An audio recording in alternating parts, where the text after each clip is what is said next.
Hey everybody, welcome to the Pop Culture Project. I'm Steve. I'm Amanda. And it's our first show. This is going to be fun.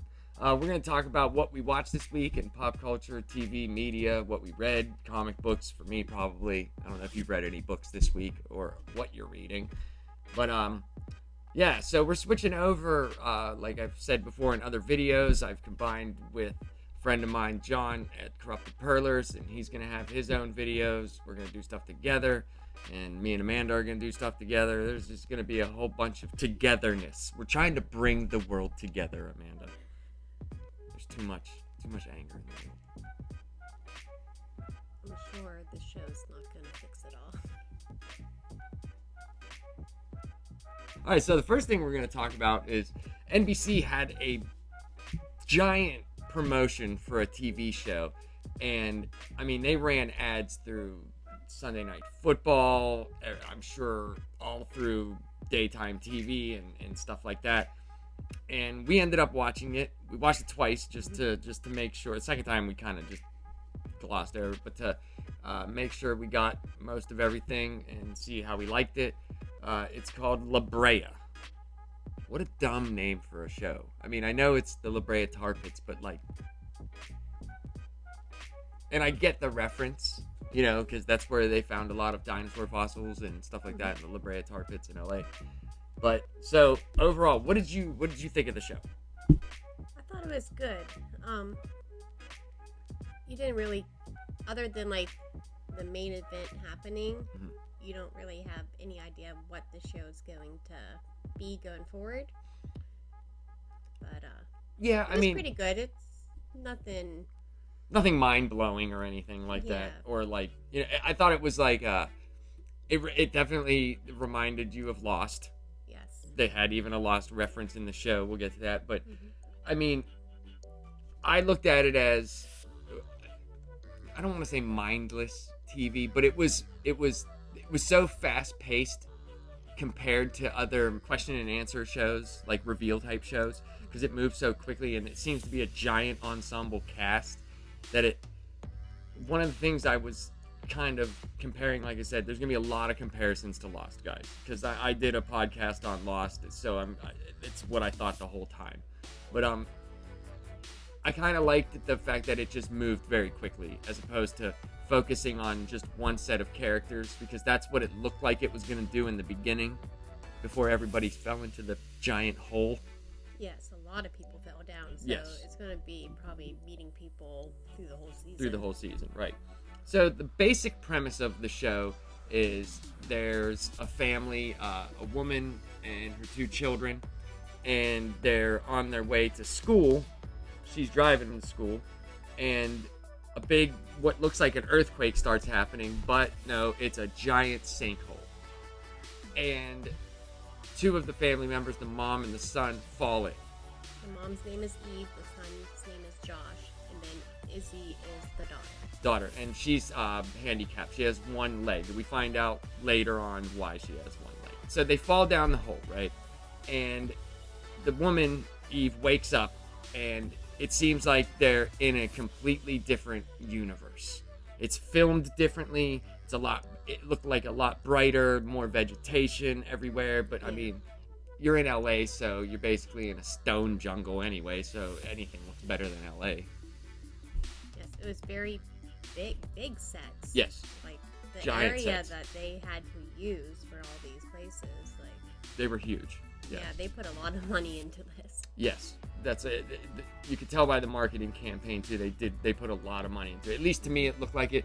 There were some green screen effects that you could tell are green screen, but it is TV, you know. So I mean, it is what it is. So they fall down the hole, and you have two sides of the stories. You have the people who fell down the hole, and then you have the people outside. People in Los Angeles. It mainly seemed to focus on the woman Eve, her daughter, and her ex-husband, and there's some government stuff going on, or the fake Dharma initiative, but it doesn't seem like they kind of know about it, but they don't know what it is. That's what it seems like. So while they're in this area, it looks like there's a what's that? The Northern Lights. You know how you've seen the Northern Lights. It's like a weird pattern. It almost looks like a rip in the universe, and it's green. Yes, they fell down the sinkhole through a green light that whenever they woke up in this new place, the green light is in the sky. Yes. So even during the day, they can all see this like tear in the universe or whatever it's supposed to be, and everybody could see it. And so when the woman falls down, she gets up and kind of like looks around, and she's confused and tries to go find people. So yeah. One thing I'm excited about is they're not acting dumb. Okay, you fall through a green light, you wake up somewhere, you see exactly the same green light in the sky, and they're not like, well, I don't know how I got here. That looks like what we fell through, right? That's what we came through. Right. They don't know how, but like they're being logical and like, yep, something happened. Like it's not like that's not it. We're here for something else. Right. It doesn't try to trick you, basically. Here's the big MacGuffin, and we're gonna talk about it. That's kind of seems to be what it is. So basically, we get the story of the people trying to survive on this place. They go around, try to make shelter, food, all this stuff, and you get to kind of know a little bit of the characters. The mom, Eve, and there's another guy. I think his name's Scott. Scott is the stoner. Yeah, and then there's Dr. Sam. Dr. Sam, okay. And then his daughter Riley. Riley, okay. So the Eve and Dr. Sam, they seem to be like the two people that are going to be the ones that you kind of depend on. Like they're the main focus of the people in the underworld, whatever the hell you want to call it. That's what it seemed like to me. I don't know if that's what it seemed like to you. Yeah. Eve definitely has like a Kate vibe. From Lost, yeah. Kate. Oh god. Love the actress Evangeline Lilly, but Kate in that show just grated on me. She just was the bane of my existence for that show. But anyway, so they seem to get food and all this stuff, and they're meeting all of each other. Everybody's asking like, do you know what's up? Do you know blah blah blah blah blah? People have theories, and even the stoner guy even says maybe we're in a bad episode of Lost or something like that. Yes, they made a reference to Lost in the show right whenever they were searching cars, and Riley's, Sam's daughter, opens a trunk and finds a trunk full of heroin. Exactly, just like Lost, except it was Mary statues full of heroin. But there's a lot of parallels to the show, and I think it's a good thing, but I think it's a bad thing too, because NBC has done this type of show before. After Lost was over, they had a couple of different shows. They had this one called The Event. They also had one called Manifest, and they were not exactly the same, but they were under the same premise. People disappearing, no one knows where they are, everybody thinks they're dead, and that type of thing. I'm hoping that since they made the Lost reference in the first episode, that they're going to do something that completely makes it different from Lost. Well, I'm glad you said that, because some of the points of the show were exactly the same. There's a confrontation in the woods, and they run into these wolves, these giant wolves. Yeah, huge. All of a sudden, people are looking for supplies and blankets and things that the group can use, and then a pack of wolves come out of the woods and they take one guy. They take him. Yep. So I was already wondering, is there other people here? Because when Eve woke up first, there was like this red hand on this stove. So I already thought, but to me, my comic book brain, I thought the hand. And I was like, I wonder if they're ninjas. But they're not. See, it looks different than the what paleontologists have found. I'm not sure. Paleontologists. Have found in the past of markings left behind. It looks similar to what's, I guess, referred to as the negative hand. Okay. which is more like a tracing of a hand. Okay. And then if you see a handprint that's filled in, that's the positive hand. Oh, okay. That's cool. So it's not exactly the same, but The reference I is think there. it resembles more the negative hand since it has like the open palm and. Right. It just looks like an outline, like when you draw a turkey for kindergarten. Yes, exactly. I know. So, the couple of people, they go to make a trek out to an ambulance, and on the way they meet up with one of the characters that they met before, whose name wasn't known at the time. It took 46 minutes of this guy being a pretty, not main character, but like pretty solid like piece. Like he moved this story along. He saved Eve's son Josh from a wolf. Yeah, Josh ends up getting bit. That's why they need to go to the ambulance. Yeah. Finally freaking found out his name 46 minutes into the episode. And his name is Ty, right? Yes, Tyler or Ty. Ty. So he's in the woods, and he had a gun, and she had seen him before. He was the first person that she saw, and he had asked her, are you real? Because everything was going crazy for him. But he had a gun, and he used the gun to kill the wolf. And he was in the woods about to kill himself, and they had this. I thought this scene was hilarious. I'm sorry. I thought the acting was so, not him, but the woman. I thought it was so terrible. My son is dying, but I can't Leave to you. go save him because I won't leave you. Because I won't leave you. And the other dude, the doctor, he's just like, hey, I just want to go get the supplies over here. So the guy, Ty, tells them that he saw an ambulance. Doesn't actually really remember where it is, but he knows it's in a clearing. So they're off to find the ambulance. Yes. He did mention, he didn't say exactly why he wanted to kill himself, but he did mention that he's in so much pain. And at one point, he was kind of grabbing his stomach and stuff. Yeah, like kind of like tentatively holding like under his rib cage. Mm-hmm. So there were some questions that I had.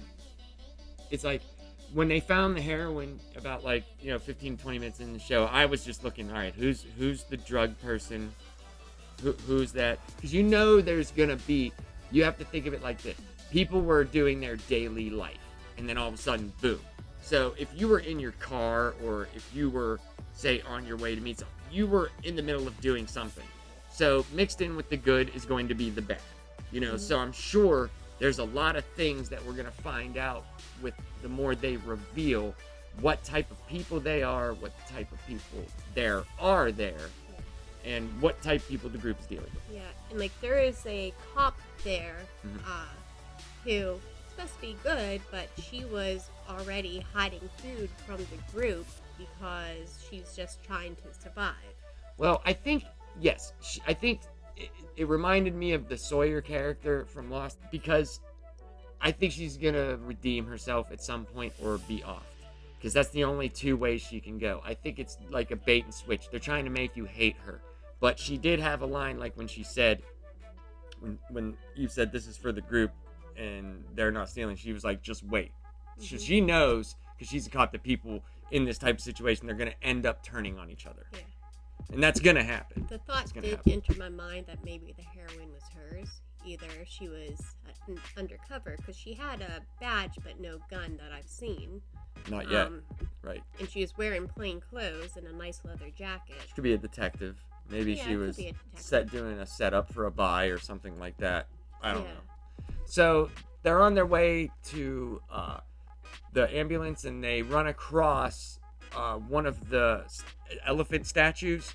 Yes, that's at the big... At the tar pits. Yeah, the big elephant...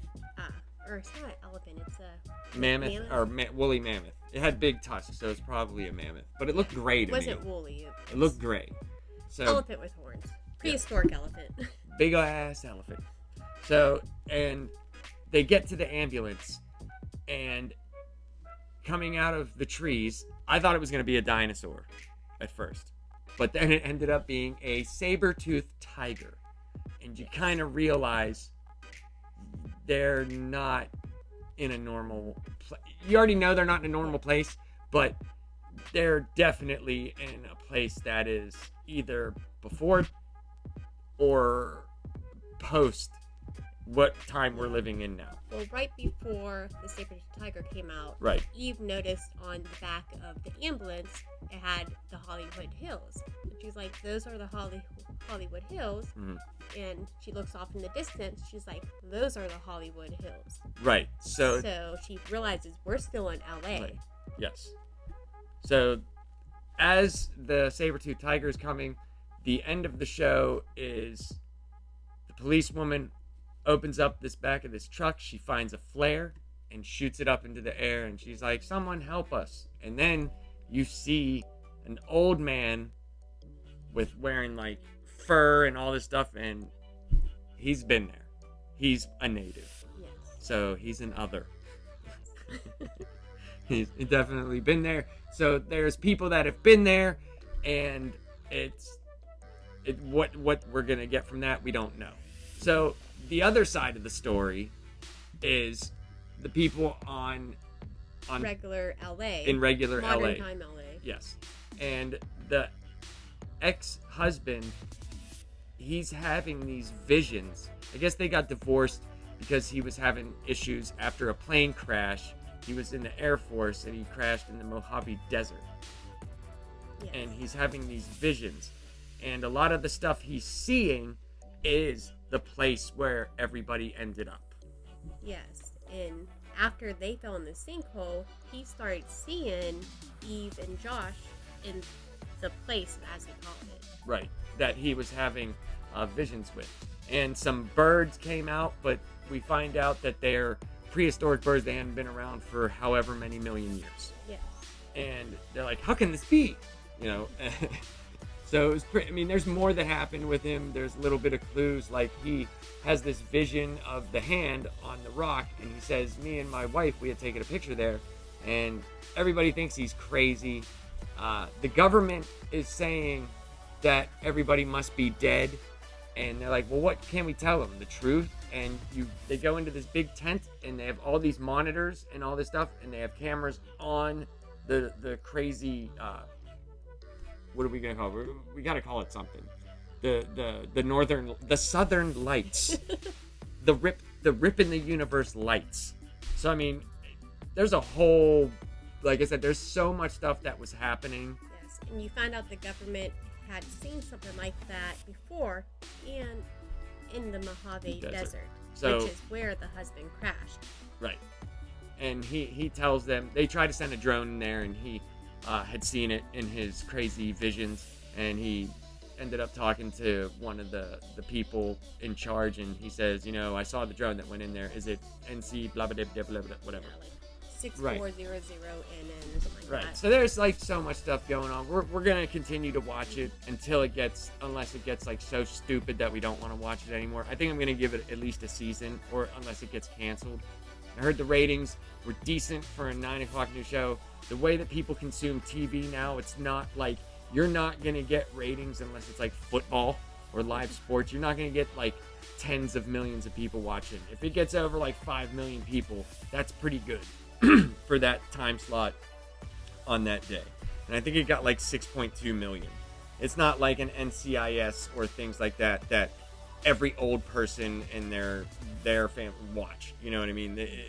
It's just not, that's not the way TV is consumed. I would be very interested to see what the DVR numbers, or what they call +7 numbers are. It's basically they get the rating of the live watch and then how many people DVR'd and watched within that next 7-day period. But I enjoyed it. I thought there were parts that were hilarious, but I also, like I said, I also enjoyed it quite a bit, and I'm going to continue to watch it. So what was your overall thought of it? I think it was good. I mean, it wasn't anything that makes you like think about and like have to like use your brain to watch. It's just something to sit back and enjoy. Right. It does leave you with some questions, but it's nothing that like you're gonna be up all night researching. It seems like it's gonna be something more up my alley. True. And that, you know, my tastes have changed since I've gotten older, and you know, we've had a bunch of kids and stuff like that. I used to be very snobbish with what I watched, but now I just want to be entertained, and entertained I was. So, Amanda, what have you been reading lately? I have been reading webtoons. Mm-hmm. I have a few that I really like, and for some reason, my notifications haven't come up, so I've missed a couple episodes. So this past week, I've had a lot to read. So what are webtoons exactly? Is it like regular comic books, but on, like, online? Yes, but you only get, they call them episodes, but it'd be more like you're getting a page at a time. Okay. Maybe like 2 pages at a time, like left and right page. So you don't get like a full chapter to read? No. Like weekly or monthly? No, sometimes you'll have a webtoon that everything is open and you can just open them all. Other ones you use daily passes and it might have 1 or might have 2, or you can buy more. Okay, I see what you mean. So are you is what you're reading, is it a American thing, or are you reading like I know you're very, very into anime. Yes, most of the things I'm reading now, I want to say some of them are Korean. But they're of the manga style. Yeah, okay. Yeah, they're like animes. Okay. They're almost, I think some of them are put up by just like regular, ordinary, everyday people, and they just upload them, and then people can go and read them. That's cool, because I've noticed that's what a lot of people do. And I'm an old traditional comic book guy. I read. I want to have the thing in my hand. Now, what differs me from other guys is I don't go out and collect single issues. That is too much work for me, and my work schedule is just too much where I just can't do that. So I usually wait till the collected volumes come out, or omnibuses or stuff like that, depending on how much I like the story. So what I've been reading is the Dawn of X series. I haven't gotten to the middle part, and I know it's a year or two, or it's a couple years old, but I had a whole bunch of stuff to catch up on because I had stopped reading comics for so long and then got back into them.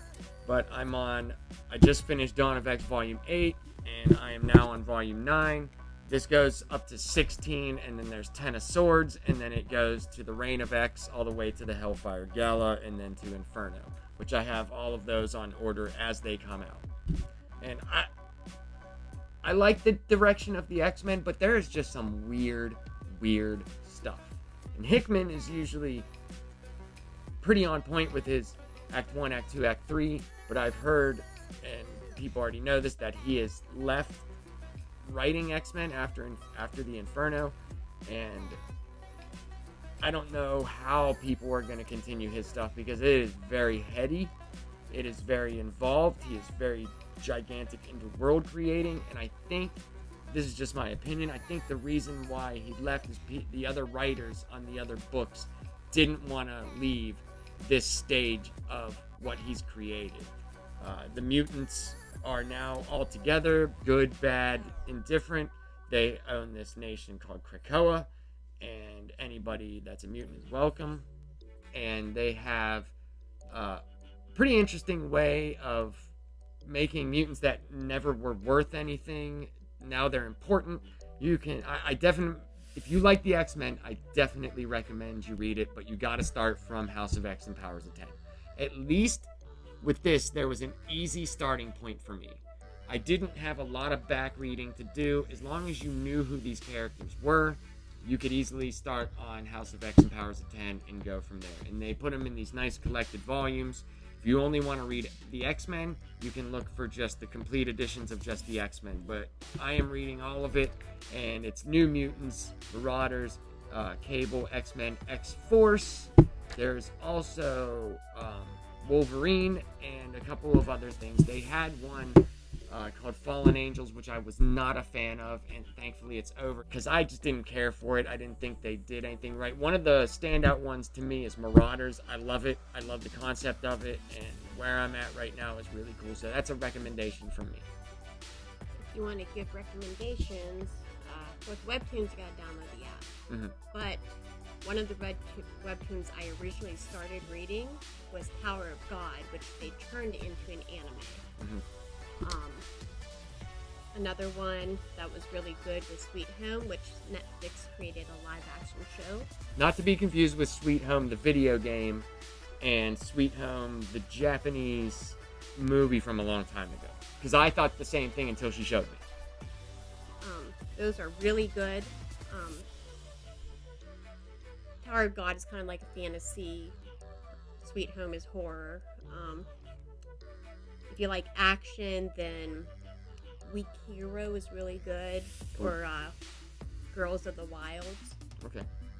Those are very entertaining. Parallel City is pretty much a zombie like a 28 Days Later zombie. Oh, cool. Like they're fast and just ruthless, yeah, coming after you. There's no place to hide type thing. Yes, but add in parallel Earths. Oh, that's cool. Earth 1 and Earth 2, and then DLSs that can make you go from one place to the other. Speaking of Earth 1, I did read the Earth 1 Batman series. They, I think back in June, they released Earth 1 Volume 3. That's a Jeff Johns, Gary Frank, Brad Anderson. I had read the first two, and then the third one came out, so I read all three in one day. Again, I like it. I know you started reading the first volume of Earth 1. Yeah. I know you're not too far into it, but it's pretty neat, right? Yeah. I thought it was cool. It's a way different storytelling than the regular Batman. So the next thing me and Amanda are going to watch is Spider-Man Far From Home, which is the one with Mysterio. Like you said, he goes to England, and I know you have not seen that. Right. So we're going to gear up for Spider-Man No Way Home, and then Spider-Man Works From Home, and Spider-Man Homie Friend. I mean, everything is home with this kid. This kid is trying to get home, man. In every movie. Except for the first, he had a homecoming dance. Only you would notice that. No, everybody does. That's memes. That's memes. It's just we live in put it this way, if someone made a joke about like Sweet Home or one of the things, you would understand it and be like, yeah, everybody would know this. It's just that I pay attention to this type of stuff, so it's more noticeable to me. So the last thing I'm going to talk about is the Marvel What If series. I got far behind on that. I don't think Amanda's watched any of the episodes. It was to me it was cool at first, and then when they did the second episode, and I know it's What If, I know it is, but the second episode where it was like Thanos, all he needed was friends and he'd be cool, and he joins up with Star-Lord, T'Challa, I didn't care. I just didn't care. So I am going to rewatch all of those because they just had the newest one drop today with Ultron, and everybody's raving about it. So I will watch those. I'll have Amanda watch them with me. We'll go on Disney Plus and watch that, and then we'll probably come back and talk about that, maybe what we watched next time we record. It'll be once a week that we record these shows. I'm going to do one with John. It'll usually be on Thursday, so it'll be out on Friday or Saturday. I'm still making the schedule, but we wanted to record something for the new channel and the new branding, and we're glad that we're doing this. I think it's going to be a lot of fun. What do you think, babe? I think it's going to be fun. Yeah, it should. Yeah, it should. It should be great.